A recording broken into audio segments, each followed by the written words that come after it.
deploy on a fire if we have a working fire, and we've utilized them a lot. They're the first to get released, and that's my fire chief hat on, because their primary mission is to take care of our residents when we're committed on other calls. Very good. Thanks, Chief. Thank you. I'd like to echo Carly's comments, where the participative process involving the committee is huge. Number one, you get the user input, the end user. I've always said some of the best recommendations come from the people that are doing the job, and this is evidence of that. I think it's reflective too of the recognition of the high percentage of responses are medical emergencies, and we hear all the time, why do we drive a big fire engine to somebody who's having chest pains? And obviously the answer to that is that's what they drive. So we're providing an alternative vehicle. So I think moving forward, we're going to be seeing a lot more utilization and expansion of this. At least I'm hoping that we do. So kudos to the committee for their work and research on that. And I appreciate the efforts. Thank you. Linda, did you have anything to say? Okay. Well, of course, again, we all appreciate their due diligence and moving this in this direction. It's the most responsible that we've seen, and we appreciate it. Thank you. Thank you. Is there anybody from the public that wishes to speak on this item? I just have a quick question. You have to go up to the podium.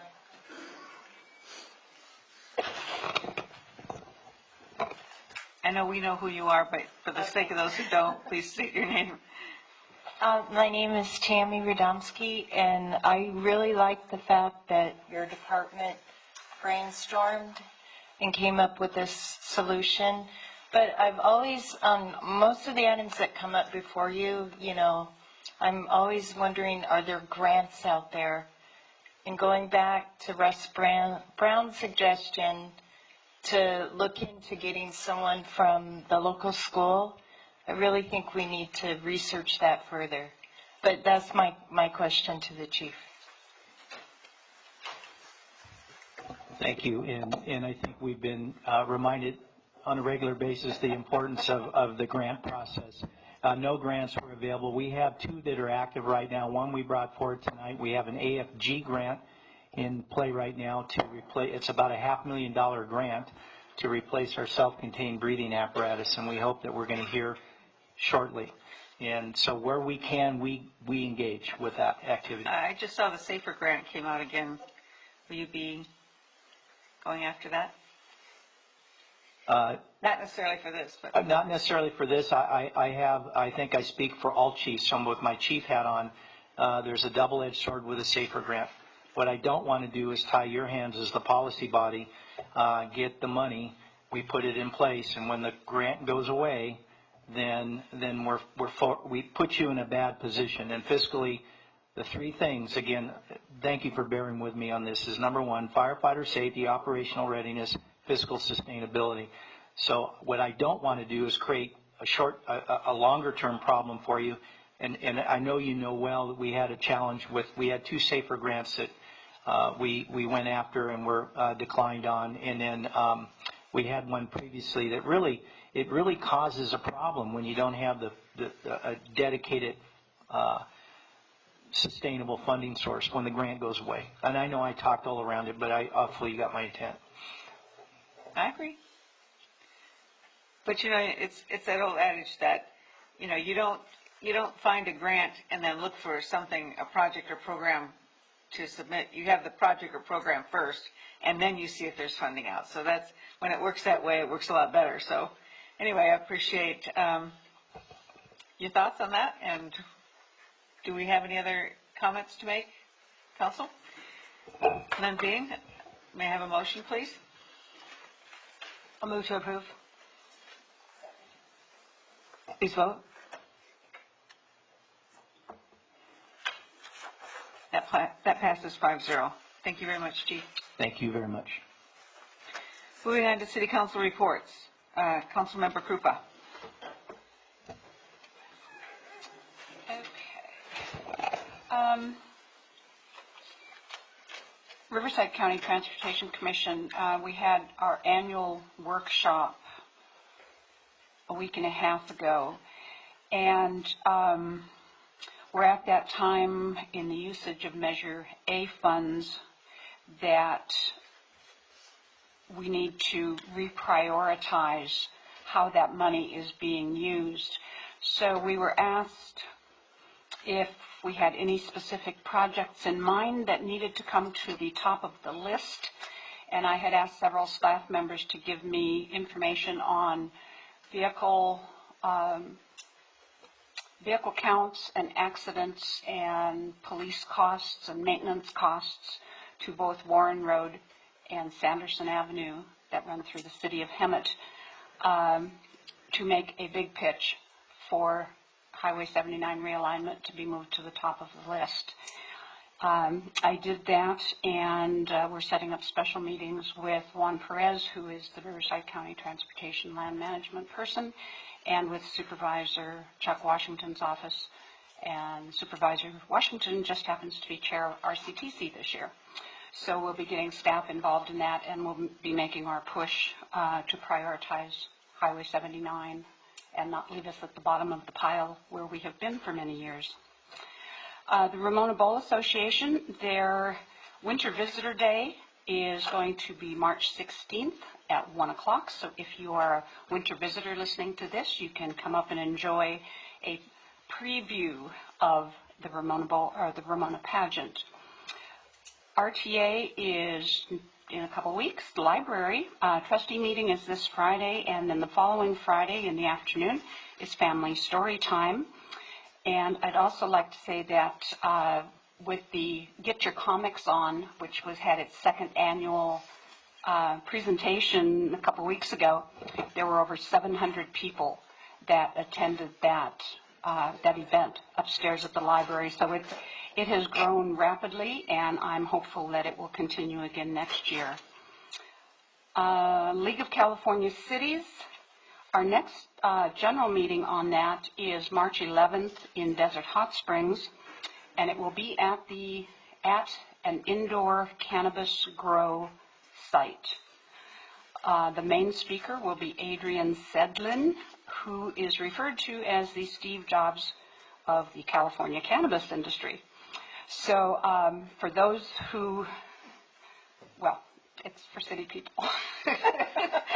I made sure that there is a tour that is optional through the Grow, which is in a separate building from where we are going to be having our dinner. And I made sure that was emphasized because there is an odor connected with growing that stuff. Southern California Association of Governments is in the process of doing the RHNA adjustments, which is Regional Housing, what's the N? Regional Housing Needs Assessments. And we have a meeting the first Monday of every month. Thank goodness we can just go to Riverside for it instead of having to drive into LA. But it is something that the city is going to be faced with, because with the formulas that come down from the state, we will be impacted on our housing numbers that we need to have in our general plan and to aim for. Other than that, Watermaster is the end of the month, and Investment Oversight Committee is next Wednesday. That's it. Councilmember Meyer. All right. Well, like she said, our February 20th at 1 p.m. at City Hall is our Investment Oversight Committee. The public is welcome to come. It'll be upstairs, so you just check in at City Hall downstairs at the window, and you can come and see what we do. We're working on some stuff. I'm going to report on the pit count, and I was involved in the point-in-time count. I went to the training at Valley Restart and participated on the 29th. And it was different than I thought, and it was probably better than I anticipated. I think I was anticipating to be frustrated, and it was a good turnout. First of all, we had about 45 volunteers throughout for our valley. So that's including San Jacinto, that's including Val Vista. We were provided with maps and we all had designated areas.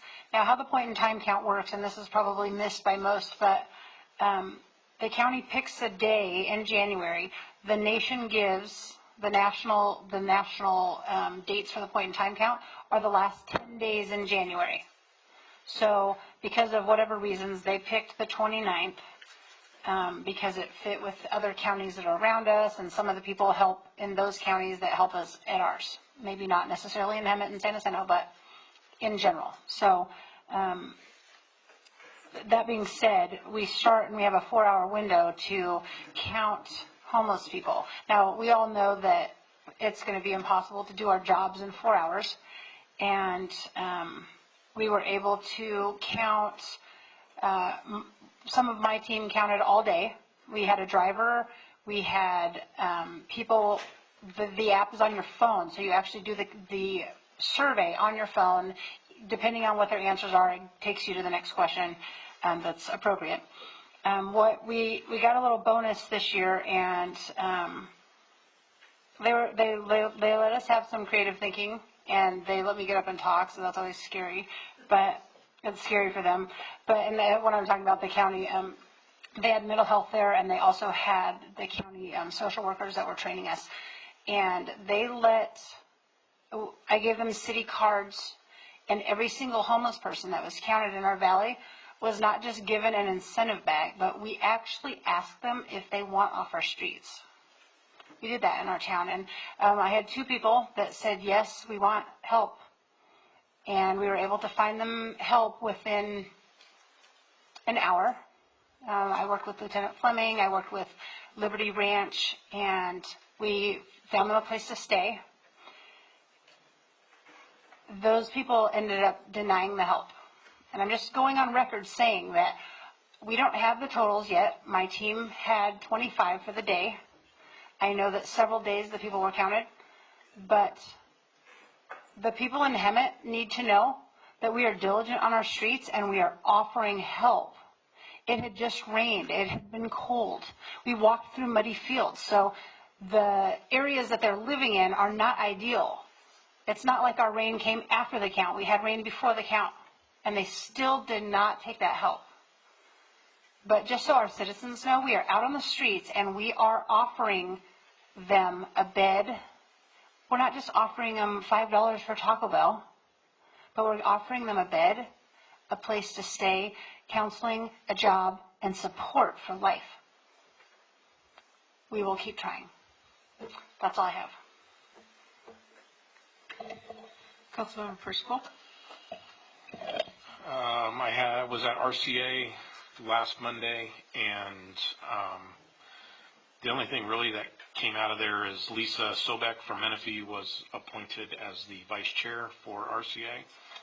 So good for Lisa. So she's right near Hemet. So it's good to have somebody on executive committee that's close to our city.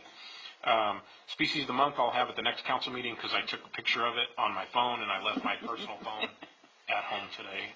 So I'll have the species of the month. Beyond that, that's all I have. Thank you. Mayor Pro Tem Brown? Yeah, Water Master Board meeting is coming up on February 25th. I understand Linda will be attending that one, so I always try to go because there's so much information to learn. And we do have an agenda review meeting for that board meeting that's next Tuesday that I'll be attending along with Linda. Disaster Planning Commission, we had tentatively scheduled a meeting with Fire Chief and our Emergency Services Coordinator for this week, but we had an incident develop that occupied a lot of their time, so we had to push that into next week.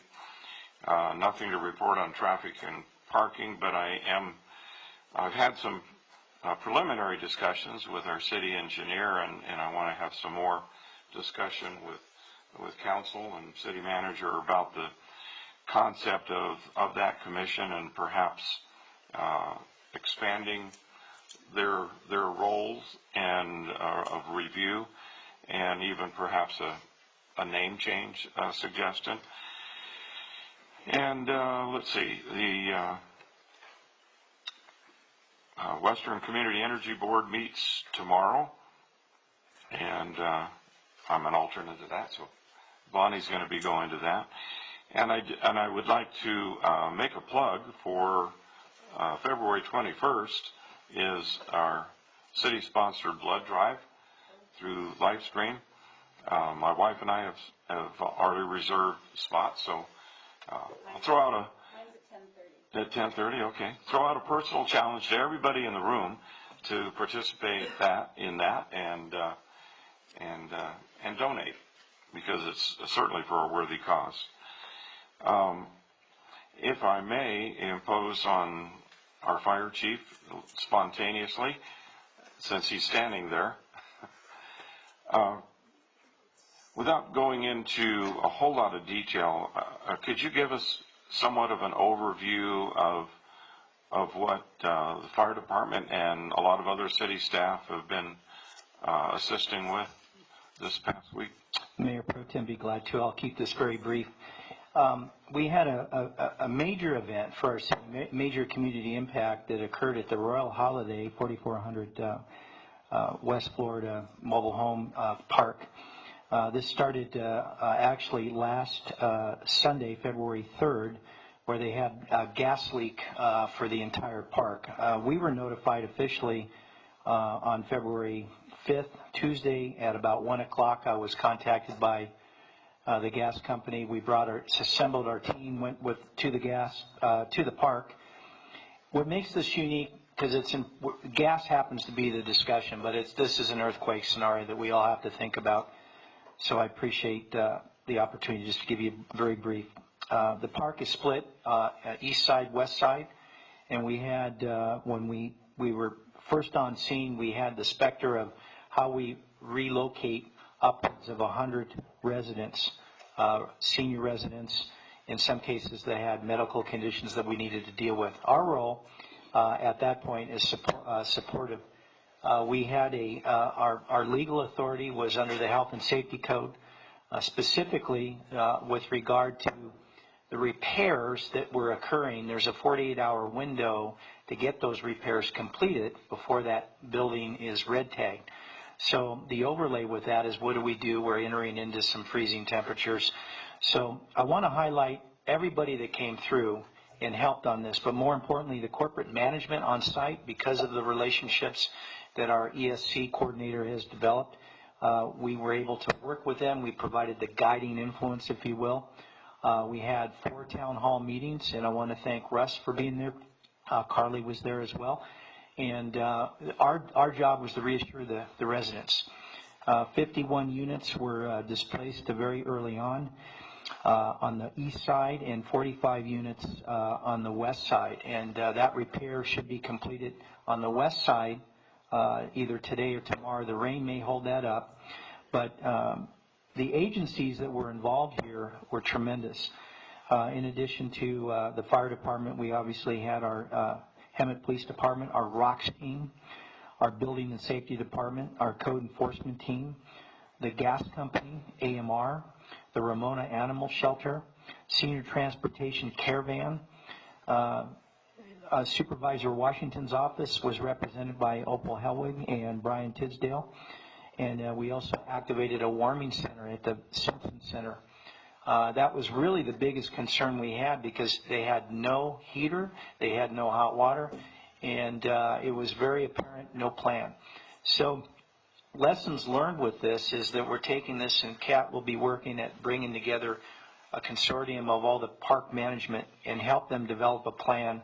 So whether it's something like this, if it's an earthquake or some other disaster where we have to relocate large numbers, not just seniors, but everybody, it's very important. Local businesses stepped up. Our hotels opened their doors, and without hesitation we had 75 rooms. The corporate had 75 rooms that were made available to help the displaced. RTA, I want to thank Linda. RTA was very helpful and had a bus on standby for us for our use. It all around was everybody coming together. So I'm hoping that's what you were looking for, and to give you the picture of what we dealt with. Did you want to make And thanks for that. And all the agencies involved are a big help. I did find out some information that we might want to reach out to the gas company.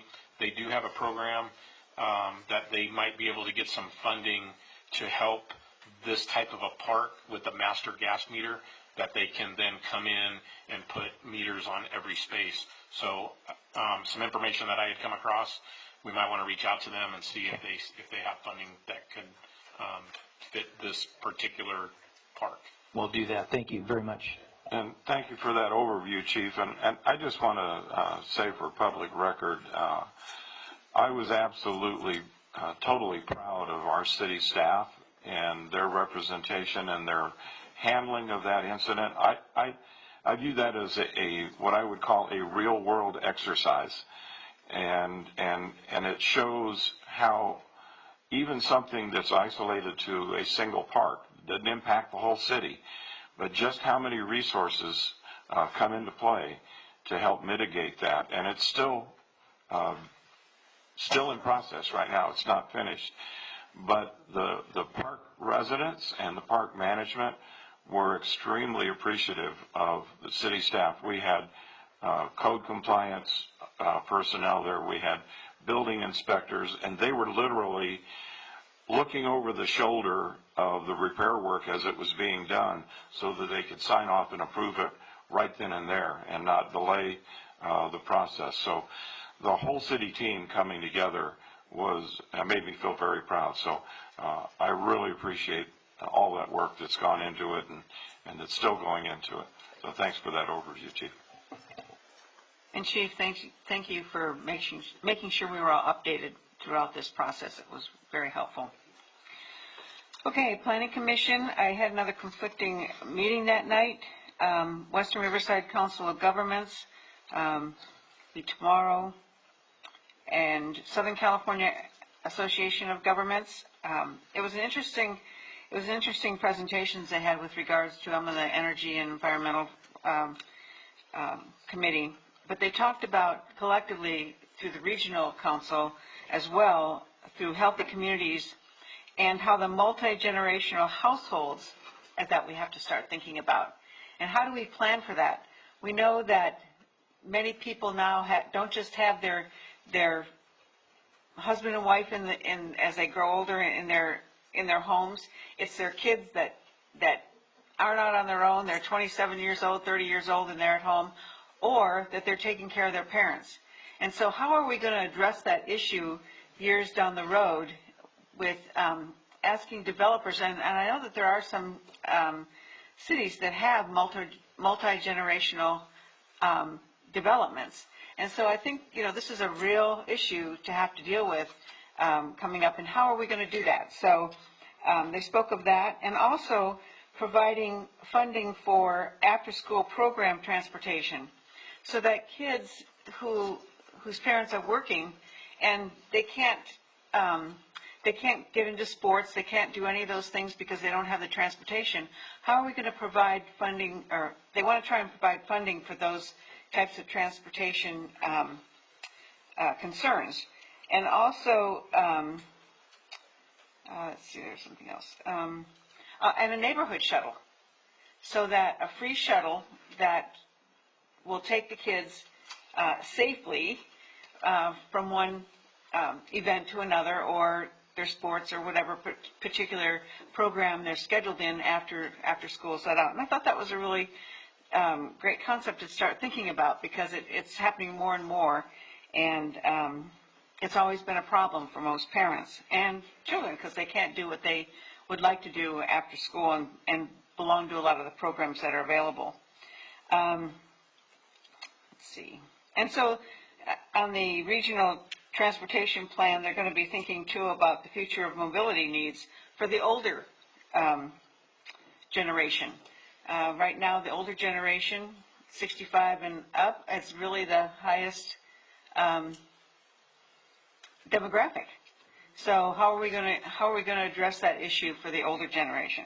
So it's a really good. It happened to be in LA. It's not all of them are here, but anyway, it was a very informative meeting. Also, I want to bring up that the lawn and garden equipment incentive and exchange program is out now again, and you can get incentives and exchange programs for your outdated lawn care items, and mostly on the commercial side, schools, cities, those options are available to you. And let's see what else. The Western Community Energy Board is tomorrow, as we said. Homeless Task Force, yes, in fact, we did not have a meeting in November and December because it's at the last Monday of the month, and there weren't very many people around because of going on vacations because of the holidays. We did have a meeting last month in January, and we spoke about the improvements needed right now for Valley Restart and how we can help implement some of the things that they need and provide either funding or not city particular provide the funding, but help them with the grants and look for something that can improve their building and the environment out there. So next month, on March 26th, we'll have a presentation for where the task force has been and where we look in the near future, what we're anticipating for the near future. On the Skate Plaza Task Force, we expect a draft feasibility study. We expect to have that on by February 22nd, so we should then know how that's coming along and how soon we can continue to move forward on that. That's all I have from my report. And the ad hoc committees, Florida Avenue 74, that's Lynn and I, and we're scheduling a meeting soon. Yes. Last Monday this month. That's the last. Monday this month. Have an ad hoc budget committee? No, we were talking about the highways or the Florida Avenue ad hoc committee. The median project. Council took action to direct me to contact the California Traffic Commission, and there was a second commission to see if we could get them to tell Caltrans to at least negotiate with us about the possibility of assuming control of Florida Avenue. Received a communique from a representative of the Traffic Commission saying they're in the process of preparing a letter to direct Caltrans to meet with me to have that discussion. So I still don't have a copy of that letter, but I will share it as soon as I get it. So apparently I called it a ray of hope that still exists in terms of the possibility of us taking over the street. Great. CDBG ad hoc. Yeah, we had a meeting last Wednesday. Michael and I met with Tiffany. She was very well prepared for the meeting. She had binders for us, all tabbed with all the applicants in there. It was very well organized, impressive. We went through and made our determinations of allocations that we're recommending. So she's going to be working on the agenda report, and hopefully we'll have it for our next meeting. Great. Budget ad hoc committee, we had meeting last month meeting, and it was actually I really appreciated it because a lot of background. Lorena gave me a lot of background and explained a lot of things throughout the budget. So that was it was a good first kickoff meeting. So I really appreciated that. The next one will be February 25th. And I look forward to that, and we'll have police and fire there as well. In addition to them looking at police and fire, there are, over the years, projects have been encumbered, but never performed. And so I had Lorena make up a list, and that totaled $31 million in projects that have been encumbered over the years. Right. And so I'm going to have my two cohorts there go over those projects and re-examine whether we still need them, be able to bring in the, public works director or water director or whomever, and maybe have that additional money that we can be assigned elsewhere. So Great. it's a good process so far.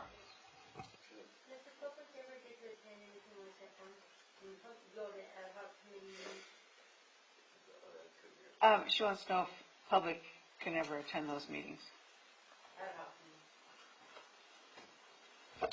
Ad hoc committees aren't subject to the Brown Act, although you can certainly make them subject to the Brown Act if you wish.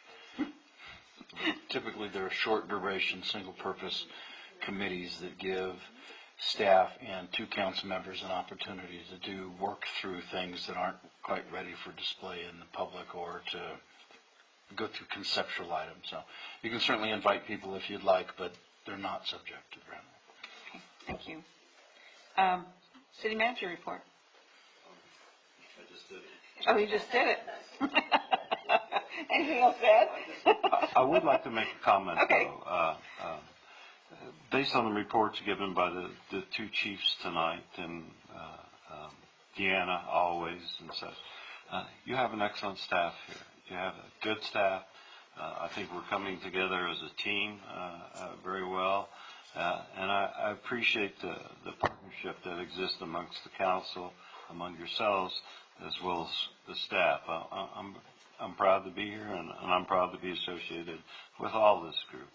That's it. Thank you. Future agenda items. Racing to the microphone. Okay. I don't have any additional. I would just urge that we take a couple of these and bring them to the front, maybe even just for updated reports. I think we need to have the Healthier Communities Initiative done as soon as possible because there are things coming down with not only with WRCOG and with SCAG, but with other regional entities, and we are not a member of that group. And we need to be to take advantage of some of the funding processes that are going to be coming. The other one I would really like to hear an update on is the broadcasting of city council meetings. That microphone over there is a disaster, and it is not fair to anybody that has to make a presentation at this place. And we also need to have a better streaming on it. So I guess, Chris, Mr. Lopez, that's in your ballpark. And also, we've got Public Safety Committee and Public Works Committee. What exactly are we looking to do to establish that? Is that like council ad hoc committees dealing with issues? What was the purpose of having those on here? I don't know when those were put on last year, so. If we're not going to do anything with them, we need to take them off. And if not, the 2 of you should really form a public safety ad hoc committee or something to work. I mean, yeah, I'll give you something else to do. But I mean, it would make sense, and maybe even as what am I talking about? A Brown Act committee, like we've got with the investment committee, that is open to the public to hear more. Yeah, both chiefs are going. Yeah, thank you. We'll talk about this at the budget meeting. Yeah. I just think, I mean, if we're going to have it on there, let's do something with it. Well, and it's part of the disaster planning, too. I mean, it all ties in. So what do you think, you guys? You guys have a police background. As my dad would say, while you're resting. Yeah. So without violating Brown Act, you 2 need to talk to each other to figure out what you want to do with this. Yeah, okay. I'll try to figure out why these are on here. I would mention, to follow up on you, Linda, the property at Florida and Acacia. I'm glad you brought that up because that's what I was about to bring up. And we have someone in You the want to audience. bring it up? So. Well, there's a couple things. We have completed the title search. City does indeed own it. It's been we've received an offer from the property potential buyer. We're weighing that against the public improvements. Robert gave me a list of public improvements and what it would cost, and so I've sent that back both to Robert and Deanna, making sure that they're all necessary and it's just something that we're not layering on. So we'll be in the midst of negotiations on that shortly. Thank you.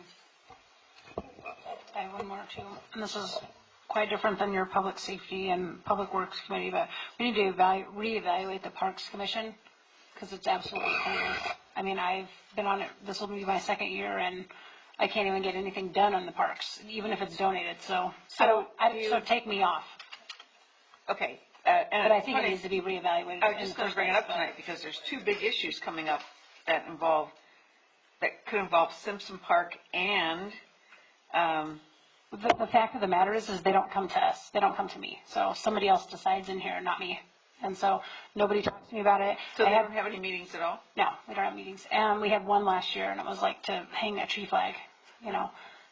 And so, but I'm just saying, like, I had people, like, donating for turf removal, and it all just got swept under the rug. So whoever is in charge of that, they should be on that committee. I don't want to be on it. Okay. All righty then. Well, there's two really big projects that are coming up. So, I'm sure they won't come to the Parks Commission. well, that's where they have to come. They have to go there. So we'll talk later.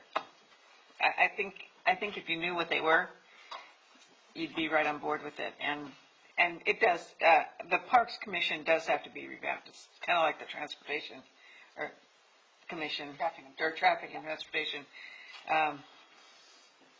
They certainly aren't what they used to be, and they need to start being the important commissions that they were. Would it be beneficial if we had, for lack of a better term, a study session on commissions and their purpose and the charters or mission statement of those commissions? No, thank you. I'm sorry, I didn't hear. I said, no, thank you. I mean, I know what they're for. I think we all know what they're for, but I mean, we have to decide as a council. I mean, are we going to get in there and micromanage all the things that our staff does? I'm not interested in doing that. No, I'm just thinking the purpose of the commission. It's an avenue to get issues from the public. For example, if somebody has a concern about a traffic safety issue in their area of the community, they could bring their request to the commission, and the commission reviews it and Which is the way it's supposed to run. the way it's supposed to run. Yeah, but when the public keeps complaining about the same traffic issue and it's still not fixed, then again, why do we have it? The theory is that they bring the issue to the commission initiates the study and the assessment and makes recommendations for action. Either it's action that comes to us routinely in a consent calendar item that we can approve and make sure that it gets done, or it comes to us for even a public hearing. But it's the funneling of the work that so I don't know. It just doesn't seem to be functioning as designed. And I know it's not. And I can second that, because had it been, I think we would have been much further along today on the Florida Avenue median had the Traffic Commission been involved from the beginning. I think one of the difficulties has been the turnover in the engineering staff, whether it be consultants or full-time. And so I know from Sudy's operation, she did assign a traffic engineer that prepared the response on Florida Avenue. And now that Robert is here, we have the ability to staff that commission on a regular basis. Well, that'd be good, because a lot of this issues with Florida Avenue started back in 2012, before you were here, before I was here, before Carly was here, and it's just been an ongoing disaster. Well, part of that is explaining to Caltrans that we have a process, because they never took it to the Traffic Commission. Well, they don't care about our process. They don't care about our process, exactly. But I do have some future if we've got some. Okay. If we're moving on. All right. Vacant city-owned infill, if we can get a report on that, the infill land. And then you brought up the Florida and Acacia, thank you, because I was going to ask about that. And then also, if we can get a report, are your ideas on the housing investment opportunities? In investment opportunities.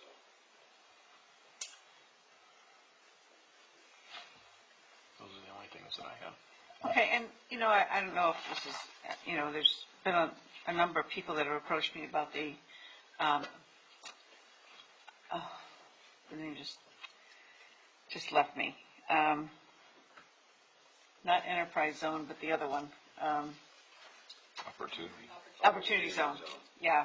So, I think there's some great, partnerships that can be, developed based on the interest of some developers that I've talked to, and so we need to try and do some research on that. Okay. Okay, moving on, we're adjourning to Tuesday, February 26th at 7 p.m. And thank you for coming out tonight. Meeting is adjourned.